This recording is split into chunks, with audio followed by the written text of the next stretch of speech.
Laziness isn't real. What most people call lazy, science calls something far darker, and you might be living it right now without even knowing it. Be honest with yourself for a second. Do you wake up already exhausted? Do you scroll for hours but can't do one simple task? Do you feel guilty almost every single day for not doing more? What if that guilt isn't weakness and the exhaustion isn't laziness? What if your brain has been quietly sending you a signal and everyone around you just keeps calling it an attitude problem? Here's what neuroscience actually found. Depression doesn't always look like sadness. It doesn't always look like crying in the dark. Sometimes it looks exactly like you. There are 6 specific signs backed by brain science that the world keeps mislabeling. And sign number 4 is the one most people have never heard of. But once you see it, you cannot unsee it. Stay with me. This might be the most important thing you watch this year. So, let's break it down. With warning sign number 1, the productivity paradox. Let's start with something that'll probably surprise you. Have you ever noticed how some of the most depressed people you know are also the most productive? I call this the productivity paradox. You're crushing your to-do lists, meal prepping like a boss, color-coding your calendar, but inside, you feel absolutely nothing. Here's what's happening in your brain. When you're dealing with underlying depression, productivity becomes your drug of choice. It's like you're constantly trying to outrun this empty feeling by staying busy. The dopamine hit from checking things off your list temporarily masks what's really going on underneath.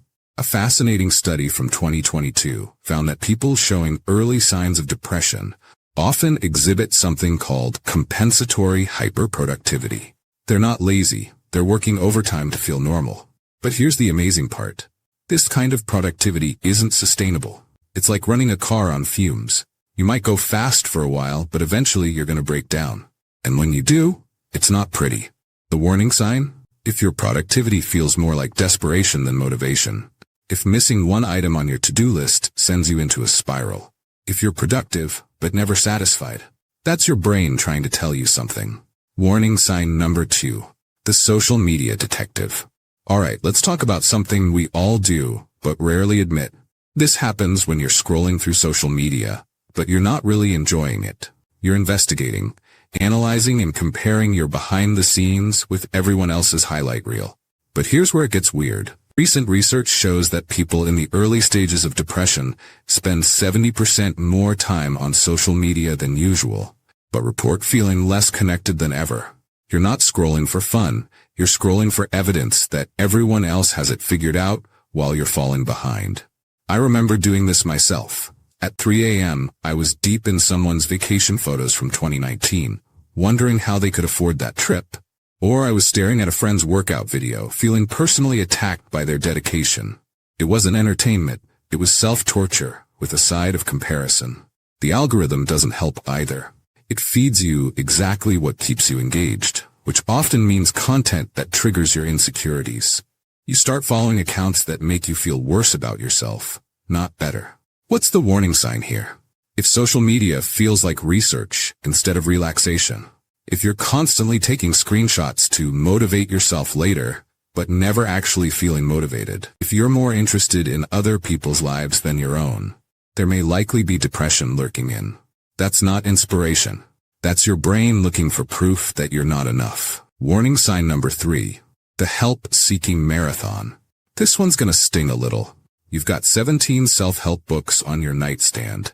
You're subscribed to every productivity newsletter, and you can recite meditation techniques like poetry. But you're not actually getting better. You're just getting better at knowing what you should be doing. Here's the thing about depression in the information age. It tricks you into thinking consumption equals action. You're learning about morning routines but not implementing them. Reading about habit formation but not forming habits. Watching videos about mental health while ignoring your own. A 2024 study revealed something mind-blowing. People showing early depression symptoms consume 300% more self-improvement content than average, but report the lowest levels of actual behavioral change. It's like being perpetually hungry but only looking at pictures of food. This creates what researchers call improvement paralysis. You know so much about what you should be doing that actually doing anything feels overwhelming. Plus, every new piece of advice contradicts the last thing you learned, leaving you frozen in analysis mode. The brain does this as a defense mechanism. It keeps you busy learning so you don't have to face the scary work of actually changing. Because change is vulnerable. Learning feels safe. The warning sign? If your browser history looks like a psychology textbook, but your daily routine hasn't changed in months. If you're an expert on everyone else's healing journey, but can't start your own. Warning sign number 4. The emotional anesthesia. Here's where things get really subtle. You're not sad, you're just nothing. It's like someone turned down the volume on your emotions. Good things happen, bad things happen, and you react the same way to both. With a shrug. This is what mental health professionals call emotional blunting, and it's one of the most overlooked signs of depression. Your brain basically hits the mute button on feelings because feeling nothing is better than feeling overwhelmed. You watch a movie that used to make you cry. Nothing. Your friend shares exciting news. You smile and say the right words, but there's no spark inside. Someone cancels plans and you're relieved. Not because you're introverted, but because you don't have to pretend to feel things anymore. The scary part is that this feels like peace at first. You think you're becoming more zen, more detached from drama. But really, you're becoming detached from life itself. Recent neuroscience research shows that when depression is developing, the brain's emotional processing centers start communicating less with each other. It's like your feelings are speaking different languages and can't translate anymore. The warning sign? If you find yourself saying, "I'm fine" a lot, but can't remember the last time you felt genuinely excited about anything. If your emotional range has shrunk to okay and not okay. If you're going through the motions of happiness without actually feeling it. That's not emotional maturity. That's emotional hibernation. Warning sign number 5. The perfectionist's curse. Let me guess. Your Instagram looks flawless. Your workspace is always organized. You never miss deadlines. From the outside, you've got it all together. But inside, you're terrified that one mistake will expose you as the fraud you think you are. This is what I call perfectionist depression. And it's brutal because it hides in plain sight. Society rewards perfectionism, so nobody questions it. But perfectionism isn't about high standards. It's about fear wearing a productive mask. Here's what's happening. Your brain is convinced that being perfect is the only way to be worthy of love and acceptance. That's when you work twice as hard as everyone else, stress about details that don't matter, and beat yourself up over tiny mistakes that nobody else even notices. A groundbreaking study from 2023 found that perfectionist tendencies in young adults are linked to a 43% higher risk of developing major depression within 2 years. The research showed that perfectionism literally rewires your brain to find fault with everything you do. You won't believe the twisted part that follows. The better you get at appearing perfect, the more isolated you become. Because nobody can relate to perfection. So you end up successful, accomplished, and completely alone with your thoughts. The warning sign? If compliments make you uncomfortable because you know the truth about yourself. If you can't celebrate achievements because you immediately focus on what could have been better. If your inner voice sounds more like a harsh critic than a supportive friend. That's not high standards. That's your brain setting you up to fail. Warning sign number 6. The sleep detective. Your sleep patterns are telling a story, and it might not be the one you think. Everyone talks about insomnia as a sign of depression, but that's just the tip of the iceberg. The real clues are much more subtle. Maybe you're sleeping too much. You need 10 hours to feel human, and even then, you wake up exhausted. Or maybe your sleep timing is shifting. You used to be a morning person, but now you can't fall asleep before 2 a.m. Your brain is basically reorganizing its schedule without consulting you. But here's the weirdest part. Your dreams. Research from 2024 shows that people in the early stages of depression experience what scientists call emotional dream inflation. Your dreams become more vivid, more dramatic, more emotionally intense than your waking life. It's like your brain is trying to feel things in sleep that it can't access during the day.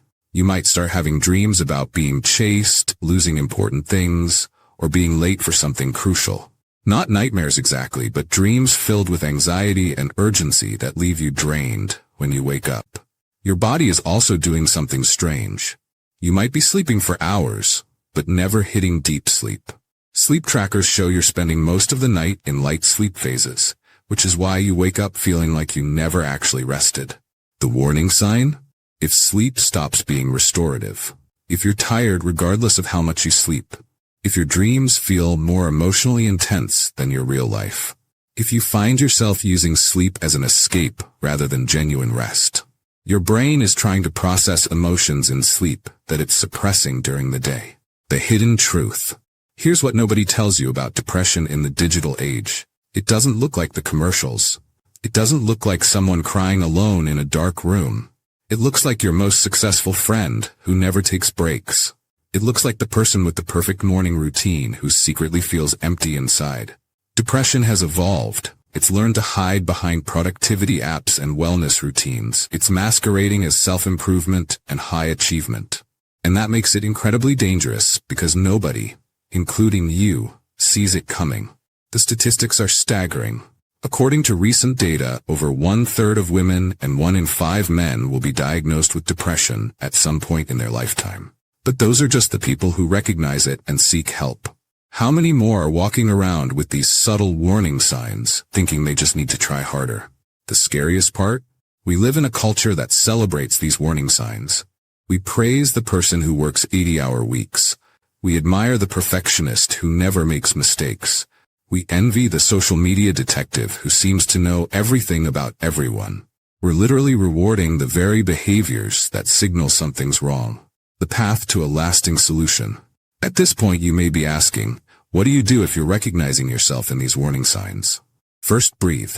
Recognition is actually the hardest part, and you've already done that. Second, understand that this isn't about willpower or trying harder. Your brain isn't broken. It's trying to protect you using outdated software. The productivity obsession, the social media analyzing, the perfectionism.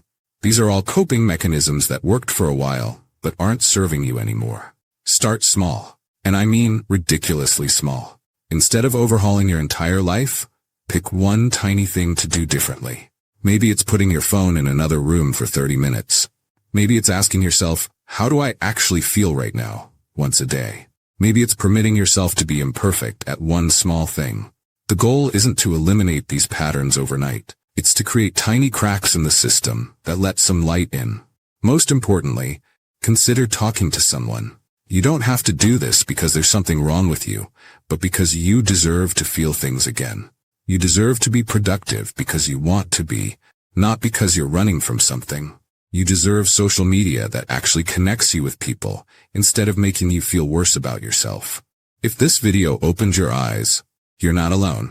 Hit that like button if you recognized yourself or someone close to you in any of these signs. It helps more people find this information.